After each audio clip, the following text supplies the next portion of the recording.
भाई जो गुरु वचन पे डट गए, कट गए फंद 84 के। राजा परीक्षित का उद्धार।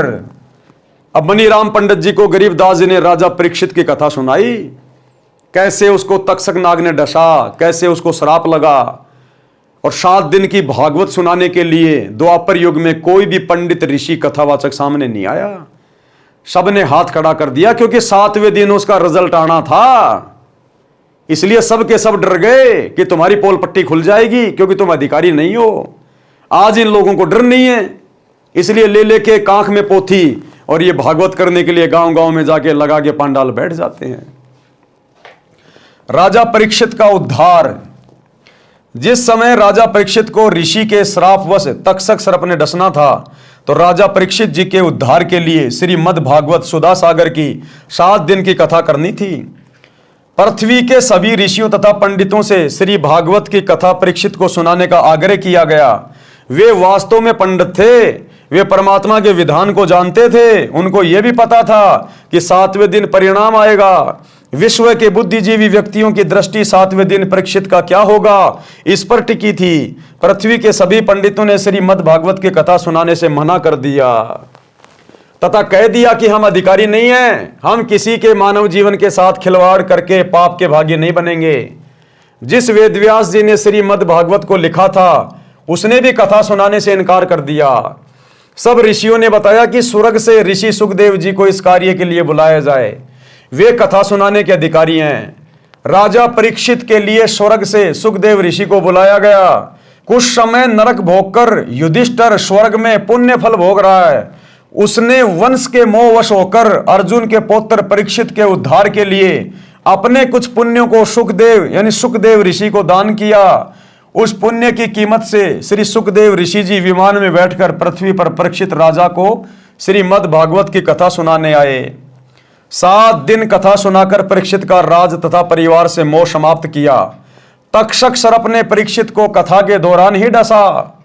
उसी समय राजा की मृत्यु हो गई, परंतु कथा सुनने से परीक्षित का ध्यान संसार से हटकर स्वर्ग के सुख में लीन था। राजा के पद पर रहते हुए परीक्षित जी ने बड़े बड़े धर्म यज्ञ किए थे, जिस कारण से उनके पुण्यों का ढेर लगा था। वाणी में परमात्मा का विधान बताया है कि कबीर, जहां आशा ता बाशा हुई, यानी मरते समय जहां भी आपकी इच्छा होगी, आपकी सुरती होगी, आपकी सोच होगी, मन कर्म वचन सुमरियो सोई। कहते हैं जहां आशा ता बाशा हुई, अंत समय में मृत्यु के समय में जहां आपकी इच्छा होगी वहीं आपका पुनर्जन्म होगा। इसलिए कहते हैं मन कर्म वचन परमात्मा को सुमरते रहना चाहिए। गीता अध्याय 8 श्लोक 6 में भी यही प्रमाण है कि हे भारत, परमात्मा का यह विधान है कि जो अंत समय में जिसमें भाव यानी आस्था रखकर सुमरण करता है वह उसी को प्राप्त होता है। इसी विधान अनुसार राजा परीक्षित का जीव स्थूल शरीर त्याग कर जो सर्प विष से मर गया था, सूक्ष्म शरीर युक्त सुखदेव ऋषि के साथ विमान में बैठकर स्वर्ग में चला गया।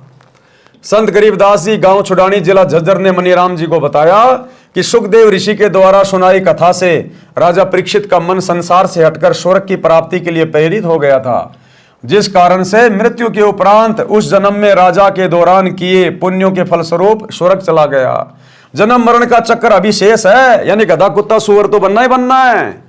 केवल जितने उसके पुण्य रहेंगे उतने दिन वो स्वर्ग में रहेगा, बाकी फिर नरक में और फिर 84 लाख योनियों में। क्योंकि पूर्ण मुक्ति जन्म मरण का रोग तो केवल सच्चे सतगुरु की शरण में आकर आजीवन मर्यादा में रहकर भक्ति करने से कटेगा। काल ब्रह्म के लोक में स्वर्ग महास्वर्ग प्राप्ति को ही उद्धार हुआ मानते हैं, जो संपूर्ण आध्यात्मिक ज्ञान के टोटे का परिणाम है।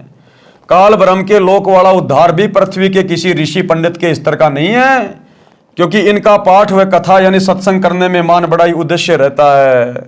एक दूसरे ऋषि के प्रति प्रसिद्धि की चाह में ईर्ष्या रोग भी लगा रहता है। सुखदेव जी एक संत जनक जी के शिष्य थे।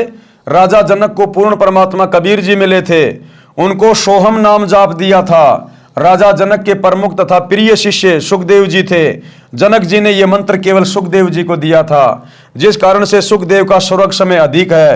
राजा जनक के साथ काल ने धोखा किया था उन्होंने अपने आधे पुण्य 12 करोड़ नरक भोग रहे जीवों को दान कर दिए थे, जिस कारण से उनका स्वर्ग समय कम रह गया था। और वे सन 1469 में पंजाब प्रांत में भारत देश में श्री कालूराम मेहता खत्री अरोड़ा के घर श्री नानक नाम से जन्मे थे।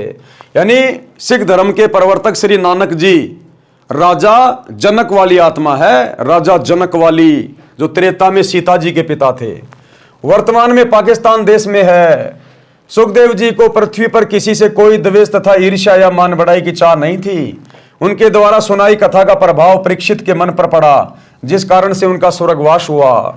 यदि अन्य ऋषि कथा करता तो राजा का मन राज व परिवार में रह जाता, उनका पुनः जन्म पृथ्वी पर होता, पुण्यों को राजा बनकर नष्ट करता। संत गरीबदास जी ने बताया कि हे मनीराम, जब तक जीव का जन्म मरण समाप्त नहीं होता तो उसको परम शांति नहीं होती। फिर राजा बनकर राज की लाभ हानि की आग में जलता है, निर्धन बनकर कष्ट उठाता है, फिर पशु पक्षी आदि आदि के शरीरों में कष्ट उठाता है। आप श्री विष्णु उर्फ श्री कृष्ण जी के भगत हो, वैष्णव साधु श्री विष्णु जी को इष्ट रूप में मानते हैं। आप ये भी मानते हो कि श्री कृष्ण यानी श्री विष्णु जी ने मद भगवत गीता का ज्ञान अर्जुन को सुनाया। गीता ज्ञान सुनाने वाला गीता अध्याय 18 श्लोक 62 में स्पष्ट करता है कि मेरे से अन्य कोई परम ईश्वर है। हे भारत, तू सर्व भाव से उस परमेश्वर की शरण में जा, उस परमेश्वर की कृपा से ही तू परम शांति को तथा सनातन परम धाम को प्राप्त होगा।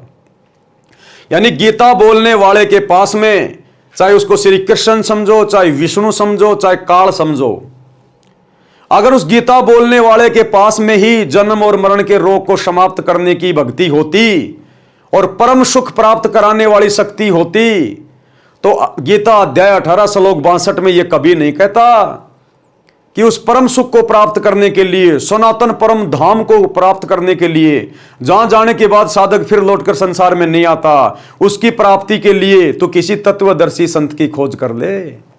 यानी श्री कृष्ण जी ने, श्री विष्णु ने उस काल में अपनी भक्ति को रिजेक्ट कर दिया कि अर्जुन, मेरे पास में सदा सदा के लिए जन्म मरण से 84 लाख योनियों से नरक से मुक्त करने वाली भक्ति नहीं है।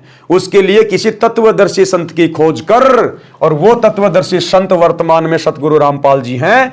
इसलिए सतगुरु रामपाल जी के भगत अपने गुरु जी को श्री राम से बड़ा कहते हैं, श्री कृष्ण जी से बड़ा कहते हैं, काल से बड़ा कहते हैं, ब्रह्मा विष्णु महेश से बड़ा कहते हैं, क्योंकि वो जन्म मरण का रोग जो ना श्री कृष्ण काट सकता, ना ब्रह्मा विष्णु महेश काट सकते, ना काल काट सकते, क्योंकि यहां उन्होंने अपने हाथ खड़े कर दिए। गीता अध्याय 18 श्लोक 62 में स्पष्ट करता है कि मेरे से अन्य कोई परमेश्वर है। हे भारत, तू सर्व भाव से उस परमेश्वर के शरण में जा, उस परमेश्वर की कृपा से ही तू परम शांति को तथा सनातन परम धाम यानी सतलोक को प्राप्त होगा। इसलिए सतगुरु रामपाल जी देवों के देव महादेव हैं, सर्व से ऊपर हैं, ये एकमात्र इष्ट हैं। गीता अध्याय 7 श्लोक 29 में गीता ज्ञानदाता ने बताया कि जो भगत जरा यानी वृद्धावस्था तथा मरण यानी मृत्यु से छुटकारा यानी मोक्ष प्राप्ति के लिए प्रयत्नशील हैं, काल लोक के राज्य तथा स्वर्ग महास्वर्ग तक की इच्छा नहीं रखते, वे तत्परम से संपूर्ण अध्यात्म से तथा सर्व कर्मों से परिचित हैं। गीता अध्याय 8 श्लोक 1 में अर्जुन ने गीता ज्ञान देने वाले से प्रश्न किया कि जिस तत्ब्रह्म के विषय में आपने अध्याय 7 के श्लोक 29 में कहा कि वह तत्ब्रह्म क्या है, इसका उत्तर गीता ज्ञानदाता ने गीता अध्याय 8 श्लोक 3 में दिया है और बताया कि वह परम अक्षर ब्रह्म है। कौन है परम अक्षर ब्रह्म? कबीर देव। गीता अध्याय 8 के श्लोक 5 तथा 7 में गीता ज्ञानदाता ने अपनी भक्ति करने को कहा है जिससे मेरी प्राप्ति होगी, और गीता के अध्याय 8 के श्लोक 8, 9 व 10 में उस अपने से दूसरे परम अक्षर ब्रह्म की भक्ति करने को कहा है। तो भाई वो गीता बोलने वाले भगवान से अलग दूसरा भगवान कौन है जिसकी भक्ति करने के लिए वो कह रहा है? वो है सतगुरु रामपाल जी, परम अक्षर ब्रह्म, जिससे मेरी प्राप्ति होगी। और गीता के अध्याय 8 के श्लोक 8, 9, 10 में उस अपने से अन्य परम अक्षर ब्रह्म की भक्ति करने को कहा है जिससे उसकी प्राप्ति होगी। ये गीता अध्याय 8 श्लोक 9, 10 पढ़ लेना। शुरू में परमात्मा का नाम लिखा है कवि, गीता में भी परमेश्वर कबीर देव जी का नाम लिखा हुआ है।